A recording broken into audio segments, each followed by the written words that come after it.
시청자 여러분 안녕하십니까? 지역의 이슈를 전문가와 함께 심층 분석하는 헬로 이슈 토크 시작합니다.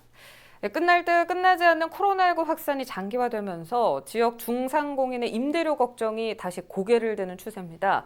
착한 임대인 운동을 뒷받침하기 위해 전국 최초로 조례 개정안이 제정된 경남이지만 이젠 임대인조차 경제적 어려움이 닥치면서 착한 임대인 운동이 힘을 잃은 모양새인데요. 앞으로 정부와 지자체가 현실적인 방안으로 사태를 수습해야 한다는 목소리가 여기저기서 들리는데 오늘 전문가 두 분과 고민해 보도록 하겠습니다. 여성한 한국경영연구소 대표 유진상 경남도 정책자문단 위원 나오셨습니다. 반갑습니다. 네, 반갑습니다. 반갑습니다.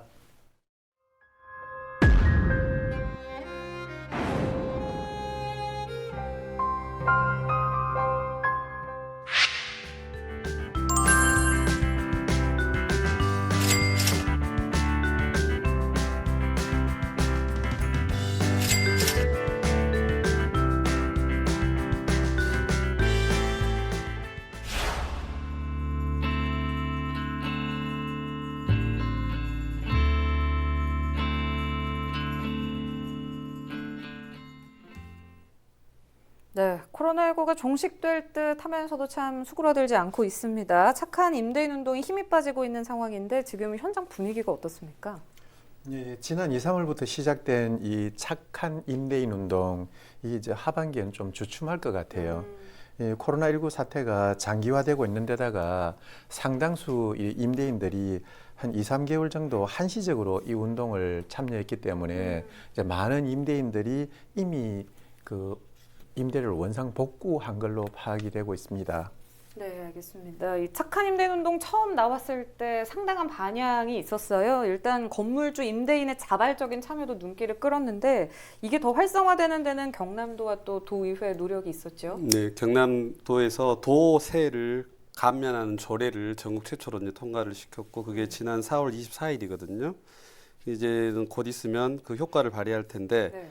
감면 신청 자격은 지역 소상공인들에게 임대료를 이제 소상공인들에게 임대료를 3개월 이상 인하해 준 임대인. 그러니까 약간 지속성을 가지고 인하를 해준 분들에게 이제 해주는데 그 감면 대상들은 이제 7월 부과되는 해당 건축물 재산세, 그 다음에 지역 자원시설세, 지방교육세 이런 것들을 감면을 해줍니다. 감면율은 이제 임대료 인하율에 따라 조금씩 다른데 한 10에서 50% 정도 올해만 한시적으로 시행을 하고요. 이 지방세 감면 정책 홍보 이전에는 약 1,000명 정도가 처음에 자발적으로 참여를 했었는데 7월 첫째 주 공식적 집계를 추정을 해봤더니 한 이렇게 독려를 했더니 한 3,000명 정도가 참여한 것으로 나타났습니다. 네, 경남이 전국 지자체 중에 참여도가 꽤 높았다고 들었거든요. 네, 사실상 거의 최고 수준이라고 볼 수 있는데 중소벤처기업부가 이제 내놓은 4월 통계를 보면 부산에서 참여한 수가 751명 가장 많았고요. 서울이 547명, 경남이 461명, 경기가 209명 정도입니다. 그러니까 인구 대비로 본다면 이제 전국에서 세 번째로 많았지만 실제 인구 대비로 본다면 부산, 경남이 전국 최고 수준을 기록했다고 볼 수 있습니다. 네, 이 착한 임대인 운동이 제2의 금모으기 운동이다 이런 말까지 나왔습니다. 그만큼 위기를 함께 이겨내자 이런 의미가 많이 담겨 있었는데 나름 성과가 있었던 것 같거든요. 대표님 어떻게 보세요? 예, 그렇습니다. 이 착한 임대인 운동이 갖는 이 의미는 우리 역사 속에서 그 해답을 찾아볼 수가 있습니다. 이 가깝게는 일본의 그 무역 보복에 대항하는 민간 차원의 자발적인 노 재팬 운동, 그리고 뭐 IMF 때는 금모으기 운동, 그리고 근세에는 일제에 대항한 뭐 국채 보상 운동, 3.1 운동, 그리고 뭐 좀 더 올라가면은 임진왜란 때는 민초와 성녀들이 자발적인 이제 의병에 참여하는 거 이런데 이렇게 해가지고 이제 국난을 극복해 나가는 그런 데서 사례를 수없이 찾아볼 수 있는데요. 사실 보면 외국에는 이런 특징이 잘 안 보여요. 이제 이게 왜 그러냐 하면은 이게 우리가 그 한반도가 처한 이제 지리적 특성 이런 거하고도 이제 연관이 있다고 보여지거든요. 그 유럽의 전쟁들은 보면은 주로 이제 패권 전쟁이에요. 그러다 보니까 군인들끼리 이렇게 전쟁을 하고 그리고 이게 그렇게 되니까 이제 민간한테는 상대적으로 피해가 적었거든요. 네. 근데 우리나라는 여기 한반도에 있다 보니까 뭐 일본에서 쳐들어와도 그렇고 중국에서 쳐들어와도 이게 자기네들이 보급품을 그 먼 데까지 다 못 갖고 오거든요.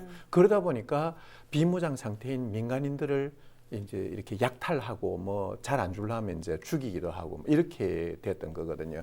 그러다 보니까 우리 그 민간들 입장에서 보면은 이제 이런 어려움이 닥쳐오면은 우리가 관은 서울에 있잖아요. 굉장히 지리도 안 좋고 그러니까 민간이 스스로 대응을 하지 않으면은 우리가 살아날 수가 없었어요. 이런 것들이 이제 우리 DNA에 남아 있다고 보여지는 거거든요.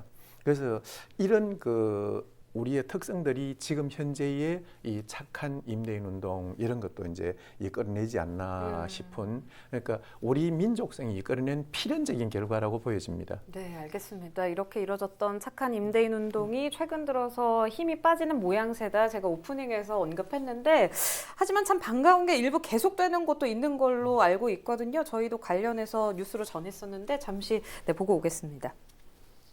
이번 임대료 감면으로 기업들은 오는 12월 말까지 모두 7억 8천만 원의 임대료를 감면받을 수 있습니다. 현재 마산 자유무역 지역에는 지난 3월 기준 117개 업체에 5,400여 명이 근무하고 있습니다. 네, 내용 잠깐 보고 왔습니다. 이 마산 자유무역 지역 기업들이 올 연말까지 임대료 30%를 감면받는 소식이었거든요. 네, 이달 14일부터 12월 31일까지 한시적으로 임대료 30% 감면됩니다. 이건 기업의 임대료를 감면해 주는 겁니다. 네. 이게 사실 쉬운 일이 아닌데 기획재정부가 지난 3월 국유재산 입주 소상공인 대상으로 임대료율을 기존의 3%에서 1%로 낮췄어요. 국유재산, 그러니까 뭐 건물세라든지 이런 거를 낮춰줬는데 자유무역지구 지역에 있는 기업들이 이제 거기는 되게 땅이 넓잖아요. 그래서 국유지에 대해서도 좀 해달라. 이게 이제 계속해서 여러 번 노크를 한 것 같아요. 그래서 마산 자유지역관리원 그리고 산업통상자원부에 이제 건의를 했고 산업부에서 기획재정부하고 협의를 거친 끝에 감면을 결정한 겁니다. 그래서 이제 그 12월까지 감면된 액수를 계산해봤더니 7억 8천만 원 정도 임대료가 감면받을 수 있고 그리고 이제 실제로 가장 많은 혜택을 받는 기업이 한 기업에서 2,500만 원 정도 된다 그래요. 기업 입장에서 뭐 큰 돈이 아닐 수도 있지만 상징적 의미가 되게 큰 것 같고요. 네. 이 과정 중에 경남도에서 파견된 산업부 파견 근무 사무관 노력이 굉장히 컸다고 해요. 그리고 지금 만약에 6,600제곱미터를 임차를 했을 경우에 계산을 해보면 한 600만 원 정도 감세 효과가 있고요. 참고로 전국 7개 산단형 자유무역 지역, 우리 마산만 자유무역 지역이 있는 게 아니라 7개가 있는데 그 중에 이제 그걸 다 합하면 2만 명이에요. 근데 그 중에서 마산에서 54%를 차지하고 있습니다. 그래서 이게 국가적 관심을 요하는 곳이기 때문에 굉장히 상징성이 큰 정책이죠. 네, 알겠습니다. 참 좋은 소식인데 이렇게 정부의 국유재산 같은 공적 재산 임대료는 인하해주는 분위기가 이렇게 이어져 가고 있습니다. 하지만 상대적으로 개인 건물주에게 임대료 내는 분들은 박탈감을 또 느낄 수 있을 것 같거든요. 예. 어떻게 보세요?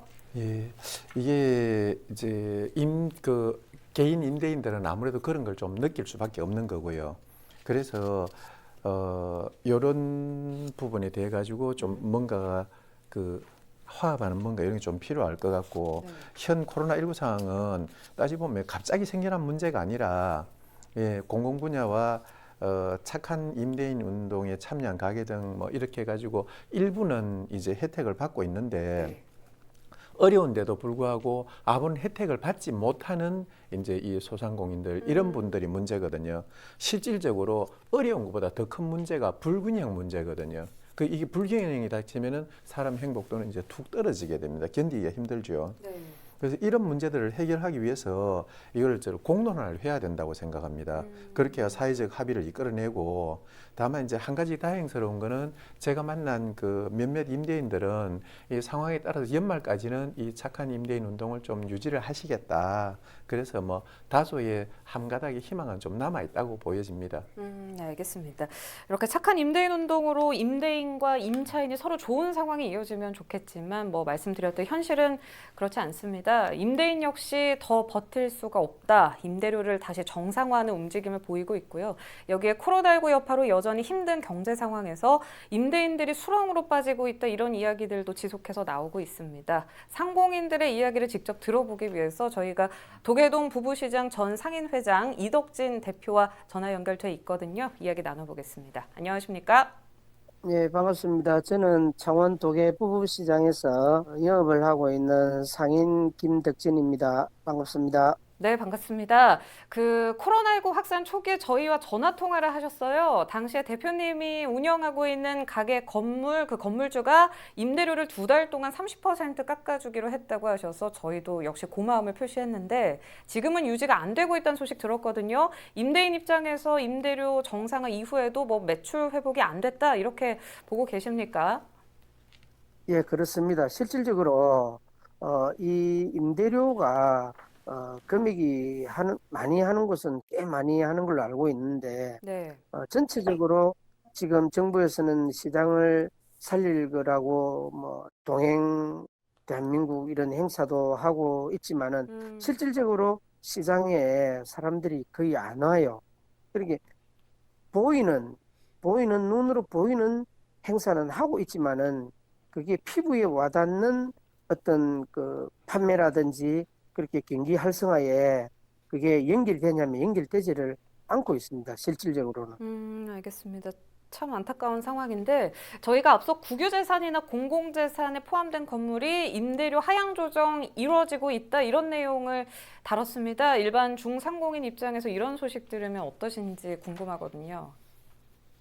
네, 제가 지금 생각하기로는 도 출자 기관이나 아니면 시에서 출자한 공공기관에는 그 임차인과 임대인이 지금 코로나19로 인하여 그 월세를 개월 수가 근 뭐 6개월 이상 1년 뭐까지 그렇게 감면을 좀 해주고 있는데 네. 실질적으로 저희 전통시장이나 일반 상점가에서는 임차인과 임대인이 뭐 길면 몇 개월, 짧으면 뭐 1, 2개월 그 정도의 어떤 월 임대료를 전체에서 뭐 20%나 30% 정도 감액을 해주는데 실질적으로 그 기간이 끝나고 나니까는 저희들 장사하신 우리 소상공인이나 전통시장의 상인들이 많은 어려움을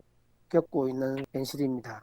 네, 일반 중상공인들에게도 혜택이 조금 주어져야 되지 않을까 이런 생각이 드는데요. 정부나 지자체에 요구하고 싶은 부분이 있으면 말씀해 주시죠. 물론 정부에서도 그 추경이나 일반 예산을 가지고 재난기금이라 해서 전 국민들에게 이렇게 일정한 금액을 나누어 이렇게 드리고 있는데 실질적으로 저희들 상인들은 임대료가 너무 금액이 많이 받고 많이 드리기 때문에 저희들 상인 같은 경우에 희망사항이라만 만약에 있다면은 개개인에게 물론 국민 개개인에게 어떤 그 혜택을 드리는 것도 좋지만은 또 전통시장을 살리고 일반 소상공인들을 살리고자 한다면은 어느 정도의 추경이나 예산에서 일정 부분을 임대인과 임차인을 위한 실질적으로 상인들이 가슴에 그 피부에 와닿는 그런 정책이 있었으면 하는 바람입니다. 제 생각으로는 지금 이 코로나19가 언제까지 가고 또 이 지역의 국가 전체로 경제가 어느 정도까지 이렇게 안 좋게 갈지는 모르겠지만은 최소한 올 연말까지라도 임차인에게 정부에서 지원을 하면 약 한 30% 정도라도 그렇게 지원을 해주시면은 저희들 상인들이나 소상공인들이 많은 지금 그 금액적으로 빚을 지고 있는 게 많이 감액이 되리라 생각을 하고 또 지금 정부에서 소상공인들에게 융자를 내준 1,000만 원 그건 실질적으로 그 순간뿐이지 그게 나중에 세월이 가면 그것도 하나의 빛이기 때문에 빛이 빛을 또 낳는 현실이 계속 반복되는 실정이 될 수가 있습니다. 그러면 나중에는 또 영세사업자들은 그 빛을 갖기 위해서 또 빛을 낸다 보면은 파산을 하지 않겠느냐 그런 생각도 듭니다. 알겠습니다. 현재 임대인, 임차인으로서 어떤 게 어렵고 또 어떤 걸 요구하고 싶은지 현실적인 답변 들어봤는데요. 오늘 말씀 참 감사합니다. 네, 감사합니다. 네, 이야기 듣고 왔습니다. 김덕진 대표가 이렇게 지금 현재 상황 말씀해 주셨는데 임대료를 정상화한 임대인들도 사실 지금 많이 힘들거든요. 근데 이런 그 장사하시는 분들의 어려운 상황을 또 임대인에게 책임을 전가하는 게 조금 잔인하다는 생각이 드는데 어떻게 보면 정부나 지자체가 이걸 감내해야 할 것들이거든요. 저는 네. 그렇게 보는데 어떻게 보세요? 예, 그렇습니다. 이 코로나19 사태로 촉발된 이 착한 임대인 운동이 이제 이 사람들도 어렵다 보니까 이제 좀 힘을 잃어가고 있는 그럼 좀 그래서 안타깝습니다. 이 운동은 지난 2, 3월 이후에 가게마다 손님이 끊겨서 생계의 위협을 받는 임차인들의 이 어려움을 보다 못한 임대인들이 이제 자율적인 참여로 어려울수록 이제 돕고 살자 이런 뭐 환난 상율의 정신으로 이제 이걸 시작했기 때문에 저도 사실 콩팥이 좀 찡하기도 했었습니다. 그리고 이런 감동 릴레이는 앞에 유 교수님께서도 말씀하셨지만은 도내에서만 지금 뭐 2,600건 이상으로 많게는 3,000건에 달할 걸로 추정이 되고 있습니다. 하지만은 이제 코로나19가 장기화되면서 건물주들도 지금 뭐 어렵기는 마찬가지가 되거든요.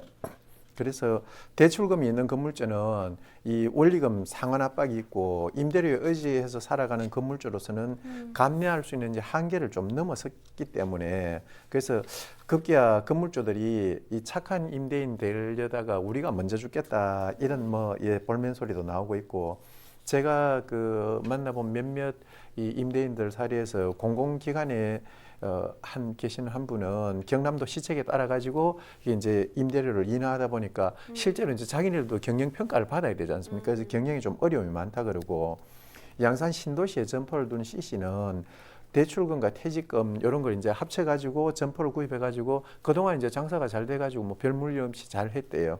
그래서 이제 어려울 때 자기도 같이 이제 동참을 하자 이래서 착한 임대인 운동에 동참을 했는데 한 30% 정도 깎아주다 보니까 대출금 내고 나면 남는 게 아무것도 없대요. 그래서 자기네들도 지금 되게 어려워서 좀 올리고 싶은데 실제로 그 가서 보면은 그 말이 안 나오니까 네. 이분이 되게 마음이 약하다 보니까 이러지도 저러지도 못하고 저한테 뭐 좀 하소연을 좀 하시더라고요. 그래서 앞에서 말씀드렸지만은 그 이번 사태가 이 특정 집단의 문제가 아니라 지자체와 임대인, 임차인 그리고 지역 주민들이 전부 다 마음을 합쳐서 똘똘 뭉쳐야 해결될 수 있는 그런 문제라고 보여집니다. 알겠습니다. 이제 정부나 지자체가 방관하는 상황이 돼서는 안 될 것 같은데 뭐 경남의 경우에는 저희가 앞서 말씀드렸지만 착한 임대인 운동에 참여한 임대인들 재산세를 감면해주는 그 조례 개정을 추진해서 또 성과가 있지 않았습니까? 이 연장선상에서 정부와 지자체가 또 한 번 이렇게 방법을 내서 좀 임대인들, 임차인 숨통 트일 수 있게끔 해주면 좋겠다 생각이 드는데 유 교수께서는 어떻게 보십니까? 저희 국간이 넘쳐나고 있거든요. 그래서 급한 불을 끄려면 더 충분한 재정 투자를 해야 되고 그러려면 지금 사실 신규 동참은 거의 제가 보기엔 힘들 거라고 보고 할인 폭이나 기간을 늘리는 방식으로 계속 정책을 유도해 나가야 될 것 같고요. 차제에 꼭 드리고 싶은 말씀이 사실 이 지금 수십 년 동안 특혜를 받았던 사람들은 기업형 임대업자들이거든요. 사실 이 개미들이 임대업을 하는 그 수준하고 비교가 안 될 정도로 거기는 많은 특혜들을 받아왔고 또 임차 이익을 하고 있는데 그런 분들이 좀 노블리스 오블리제 같은 운동을 좀 함께 유도를 하고 우리 계속 방송에 보면 우리 지금 서민들, 개미들, 소상공인들만 임대료 인하 착한 운동 한다고 나오지 그런 좀 큰 손들이 한다고 나온 걸 본 적이 없거든요. 그래서 그런 방송도 좀 유도를 하고 취재를 했으면 좋겠고요. 정부도 그런 분들에게 인센티브를 좀 줬으면 좋겠고 그런 것들 보고 있으면 좀 여전히 국난 앞에서 우리나라는 리더들보다 서민들이나 국민들이 구국에 앞장서고 있다는 게 좀 기특하기도 하고 좀 한편으로는 좀 부끄럽고 안쓰럽기도 하고 그렇습니다. 알겠습니다. 오늘 이야기 여기까지 듣도록 하겠습니다. 네, 오늘은 유진상 경남도 정책자문단위원 여성환 한국경영연구소 대표와 함께 했습니다. 유튜브 채널 헬로 경남 통해서 오늘 방송 다시 보실 수 있습니다. 이상으로 헬로 이슈토크 마무리하겠습니다. 고맙습니다.